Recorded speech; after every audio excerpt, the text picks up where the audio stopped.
15 லட்சம் கோடியை 10 ஆண்டுகள்ல நீங்க அந்நிய நாட்டு முதலீடாக உள்ளே கொண்டு வர வேண்டும் என்ற இலக்கை நிர்ணயித்து கொடுத்தேன் நான். 10 ஆண்டுகள்ல ஜெயலலிதா அவர்கள் ஆண்ட 6 ஆண்டுகள், எடப்பாடி பழனிசாமி அவர்கள் ஆண்ட 4 ஆண்டுகள், 2 சேர்த்து அவர்கள் கொண்டு வந்த அந்நிய நாட்டு முதலீட்டினுடைய எண்ணிக்கை 5,80,000 கோடி.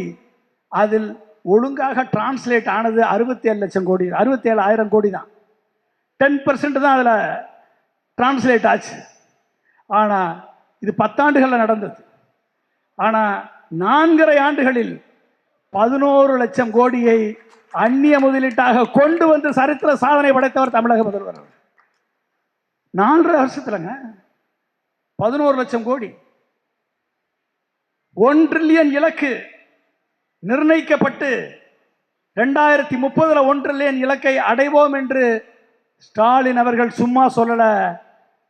அதை கண்டிப்பாக அடைய வேண்டும் என்றால் அது ஸ்டாலின் அவர்களால் மட்டும்தான் அது முடியும். அதற்கான விதை போடப்பட்டிருக்கிறது. 2 இலக்க பொருளாதார வளர்ச்சி இன்னைக்கு 11.19%.